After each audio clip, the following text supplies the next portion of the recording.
Garrett, it's Warren from NQ Explorers. Today I'm at a site that is the ruins of a two-storey mansion that was built in the 1860s.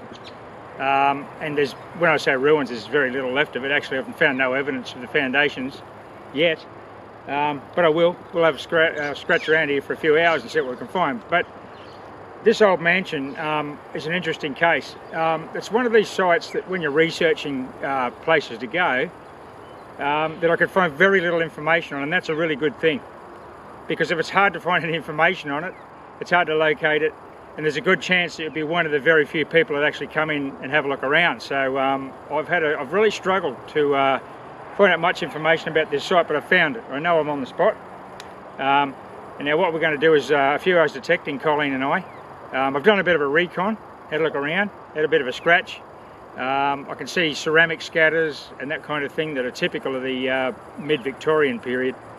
So I'm pretty confident we're going to get finds in here that reflect the occupation of the old mansion. Hopefully we'll find some evidence of the old place, like some bricks or something. I don't know. I've not found any staircases or any substantial foundations or remains whatsoever. It's been gone a very long time, and that's another thing. I wasn't able to establish when it was demolished. So there's very little information on it, which is a good thing, as I say, from a relic hunting point of view. So it's difficult to find. We've found it now. We're going to spend quite a bit of time in here, and we're going to spread out because it would have been a big complex. These remote early settlement blocks were like little towns. There wasn't just the family that owned it. They had all the workers, and you had outstations, and you had stables, and you had barracks for the workers who were working on the property. So there's potential for quite a lot of finds over an extensive area. May not be just around the house. So let's get cracking, and let's hope we make some nice finds here today. Thanks for watching. This is my first find from this old 1860s homestead. It's a drop musket ball, which is a great find. I'm pretty happy with that. It's a real ripper, actually. It's typical of what you would expect a farmer settler in the wilds of Queensland would be using in the 1860s. A lot of shooting going on, not just in self-defense, but in search of food. So yeah, that's a nice old find. Here's my next piece. Nothing significant, but it's a bit of thin hammered Victorian copper, probably off some tableware, an ornament or something like that. Significant because I'm working around the edges of the homestead, trying to establish the edges of the habitated areas. Obviously there'll be outbuildings and things that I've yet to discover, so this is good. I am turning up old pieces of metal like this that are period pieces, so that's very encouraging. On we go. Well, I've been here about 25 minutes. I haven't actually found the old foundations. There's traces of sandstone, and I have found some roofing, lead tops off roofing now. So I'm in the vicinity of this structure, and I've got this lovely 8788 on the AT Max. I'm in custom mode. I've got 40 points of iron up, and I've got myself a big silver coin right at the back of the old house. It's an Australian ram's head shilling. So this is going to date from the latter part of the settlement. Obviously it's not Victorian. It's an Australian silver shilling. I can't make out the monarch. It'll be KG5, so she's sterling silver. Awesome. Okay, we'll give this a clean and we'll get a date off it. Really happy with that, to get a big silver shilling out here. Shillings aren't that common, and to get it here, even better. Okay, there she is. It doesn't matter what I do, I can't seem to get away from the Second World War, which is a great thing. So it's a 1942 ram's head silver shilling, Australian. That's a beautiful coin with that merino ram on there. King George V. Look, there are detector holes here, but very few. And I've found a silver shilling right in the middle of the site, so I say it's been lightly detected, let's put it that way. Definitely worth persevering in here when that sort of stuff comes out. And I hope that I may have some Victorian coins and relics in here, such as that musket ball, which was a great find first up. Well, this might be a multi-coin spill. On the left there, just in front of this side of the pick, you can see that I've pulled the saw back over where I just dug that shilling, and just forward of the shilling here, I've got a, oh, it's jumping around a bit. It's mid-70s. Look, it may be a bronze coin, it may not be any of significance, but it's near that shilling, so let's pull this back. We'll check it with a... Oh, hang on, here we go. It's a 303 hull. There we go. Who knows, the diggers could have been in World War II, camped in the old homestead, or accommodated in the old homestead at least. Nice. Well, this shows me that this hasn't been detected here because I've got a shilling and a 303 hull. Their signals, no detectorist is going to miss, so yeah, this is great, very encouraging. Well, here's my next find, and it takes us back a bit further than that lovely 42 shilling I just got. I'm pretty sure it's a Victorian hem weight from a lady's long dress, which was sewn into the seam of the floor length dresses they used to have to wear around in this heat here in Australia, but yeah, I'm pretty sure that's what that is. Yeah, that's a nice old relic actually. Okay, we're hitting the older targets now. Two interesting items here. This is a piece of the old brick foundation from the probably front of the house, opposite to where I got the shilling on at the back, and an awesome harmonica reed. Definitely 1800s. So these are nice old relics, and I've sort of established where the house was, which is important. Right, what we've got here is a nice clean and compact 78 signal. I've taken the grass off it, so it's not very far down because you can hear that pro pointer ticking away there. So I'll just loosen this clay and it should come out in one of these clay balls or not. Okay, what have we got? Copper pipe, is it? Looks like copper pipe. This is good. Means I am around the house. Yes, copper pipe. Okay, well I won't dislodge that, but that'll be part of the original plumbing of the to the old water tank. Obviously there was no reticulated water out here. It was gravity fed from a corrugated iron tank, no doubt. So just got a couple of these brass saddle studs, so that's all good. It's horse tack, bridle rein type stuff. So there would have been stables here obviously, and we haven't discovered that yet either, so lots to do yet. We haven't found the stables per se, but Colin's just discovered this old horseshoe on the surface. As you can see, it's rusted away over the years. And what's here is typical of these 19th century house sites. Is ceramic scatters, glass, crockery, you know, that sort of thing that's associated with these old sites. So we're definitely on the spot, and we're getting finds that do reflect the age of the place. Although we are getting more modern finds like World War II 303s. I've got an idea now that the army may have been barracked here during the war. I'll have to research that, but it's appearing that way. Colin got a 50 caliber shell just now. Okay, here's Colin's 50 caliber shell hull. I'm going to take this home and get a date off it, off the head stamp. It's been fired, as you can see. This hunt may develop into something completely different to what we started out with, the 19th century mansion. We've got that 1942 shilling and these World War II rounds. As I just suggested, maybe the army was camped here during the war. I'll research that, and we'll any details. And get a unit or something would be nice. But anyway, we haven't found any 19th century coins, but they'll be here. Well, we're just having a cold drink at the Land Rover, but I've just gone for a little wander on foot while I'm doing so, just to see what's down in this area. I'm confident there's got to be stables and that kind of thing in outbuildings. I haven't found any evidence of that yet, but clearly this place has been long gone, although evidence suggests from what we're finding that it was here during World War II. So 70 years it's been gone, but very little trace of it now. It's I haven't found anything I could call like a stone foundation confidently, or a building outline, or even any timber stumps. It wasn't on timber stumps, it was a big two-storey place, but plenty of ground to search. I've looked down in here after we've had a bit of a break. Back shortly. Stop. Colin just called me up. We don't know what this is. Colin thought it might have been an old purse. Is it silver? Let's even get it out of the ground. So these parts here, oh look, it is an old purse. Look at that. Little bits there. Pieces of it. Pieces of the old purse. Is it still stuck in the, it's quite a bit in the ground there. No.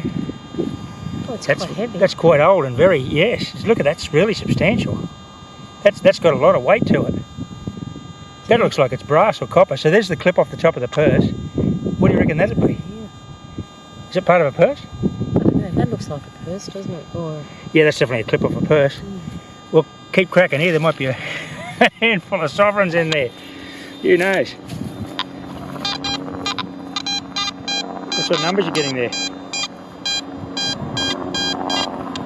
So might have something in there. So Colleen's got the little 5x8 on the max there.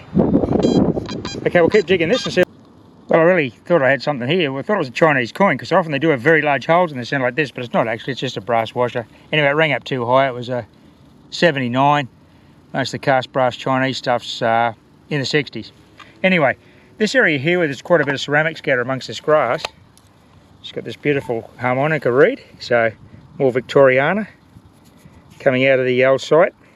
I'm going to concentrate on this area here. Colleen's further up the hill under a couple of old trees, but everywhere you scratch the ground here, there's bits of ceramic and broken bottle come up, so there's a chance that there's some relics in this area. I'm not far from where Colleen got that coin purse arrangement. Well, I've just rechecked the hole and got the rest of the harmonica reed. There it is. Maybe branded. Anyway, as you can see, this old ceramic's coming up with it. And you can see here, and this is an important thing when you're relic hunting in these old sites, there's the old topsoil line. There's been deposition of about 4 inches on top of that in the last 160 years. And other areas of the site have been disturbed by earth-moving machinery with quite deep fill, so you've not got much chance of getting old stuff in that. But always encouraging when you dig a hole and you get the old topsoil. This is the old topsoil layer from when the house was here. That dark, loamy material, and that's where these relics are, lying at that old surface level. So, important thing to understand relic hunting is that have a look at, read the country, because if it's deep fill, modern fill, or even 100-year-old fill, you won't get the really old relics. And that's the case in modern parks, where you can see that the trees aren't at their natural level and they've been filled around the trunks. So anyway, that's a good sign. The old. Well, this target's in the same area of this shallow topsoil, so I know that I'm down at the original deposition layer from the 1850s, 1860s. And I've got a pretty, there's not many repeatable signals, a lot of iron in here. Okay, that's pretty solid. A little bit jumpy, but it's kind of low 60s. 63 jumping to 65. So we're going to go live and just see how embarrassing things can get here. It's in the centre of this little scrape. Won't be far down. Now this, have a look at that. This is what I'm talking about. This is the shallow deposition layer. We've got an old porcelain mug or bowl handle. So they did break a lot of gear, these people. Well, that was typical of the... Can you imagine the heartbreak breaking your favourite teacup after it's been transported by bullock dray for 3 weeks to get here? All the way from England, probably. Yeah, and it ends up being in the dump at the back of the house. But anyway, let's keep cracking in here. Oh, this could be the target. So I just saw that sticking out of the ground. That's a 65. Definitely metal. Wait, look, we'll just investigate the hole further. See if there's anything else in here. That was just poking out of the soil there. Yep, that's it. Okay, we'll get this up close and I'll see what it is. It's got a hole in the end and it looks like it's some sort of ornamental thing. Righto, back shortly. Here's my target. No great shakes here, but it's some silvered item. It's been silvered, it's not silver. Looks like the back off a wristwatch, but the wristwatches certainly went around in the 1870s, 1860s. That side's pretty rough. It's been attached to something, so I don't know what that is, but that was my repeatable 63, 65 target. Okay, Colin's got this tiny little coin here. What'd you say the target ID was? 62. 62, that's a very low target ID. She's just working up the hill from where I was working that ceramic dump. It wasn't very deep. It's very lightweight too. I don't know what this is. Right, look, we'll clean this up. Well, it's a coin-looking object. Whether or not it's a coin, We'll clean it up and we'll have a look and see what we can determine from this. Well, here's Colleen's coin. It's a pretty awesome find. Still unidentified. It's we've soaked it in a cup of water for about 5 minutes. It's not an Aussie coin. It's foreign. There's definitely writing around the edge and it's just tiny. Like, it's about the size of an Australian threepence. And a target ID, what'd you say, low 60s? 62. Okay, so it's an alloy, a low alloy of some description. It's a bronze copper alloy, but the reason the target ID is so small is because the coin is so tiny. See it drying out there. We'll get this home and we'll clean it properly with give it a soaking and see if we can identify it. You can just see it trying to shine through there. A little coppery colour. You can see how small that coin is, it's tiny. This target, solid 65, 66 repeatable, shallow actually, 3 inches. We're still pretty excited about that coin Colleen found. Got no idea what it is. Well, you're watching the video now, you'll have some idea because we would have researched it. But anyway, that's in the future. I've got something in here that was a good repeatable target. Oh, here it is. It's another piece of Victorian brass, copper. Actually, it's a lady's hair clip. Shouldn't dismiss that so lightly, should I? I could straighten that. It isn't. It's an old lady's, well, not an old lady's, an old lady's hair clip. It's an old lady's hair clip from the 1800s. There was a lot of young girls grew up here. The family was very large, as you can appreciate, back in those days, and I think there was 9 daughters, so maybe that's one of the girls' hair clip. That's awesome. Yeah, it's been bent over, but I'll get a still photograph of that. Nice.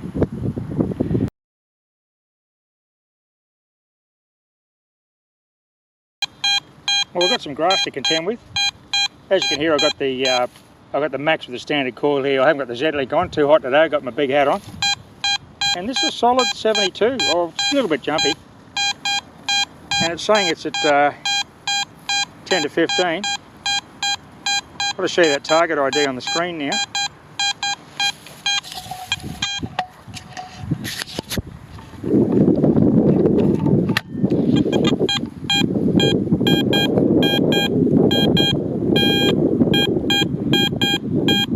Okay, it's a little bit jumpy. Might mean it's in a regular shape. Jumping into the 80s there, but so got all sorts of stuff going on. Let's get back to the live.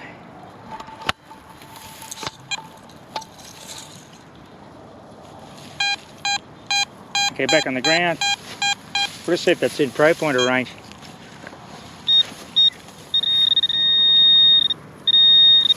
It is, so it's not terribly large or not very deep.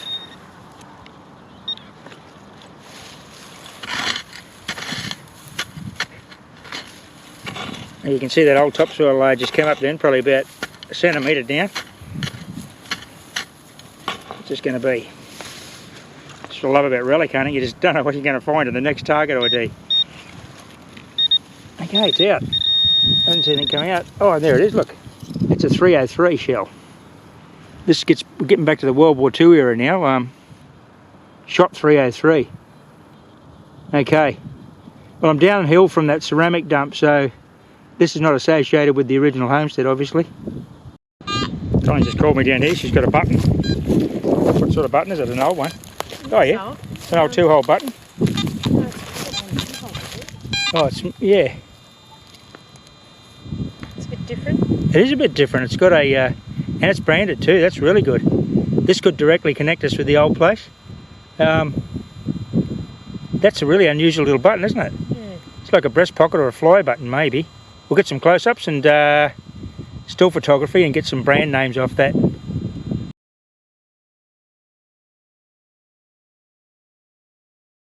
This is a surface find, a 46.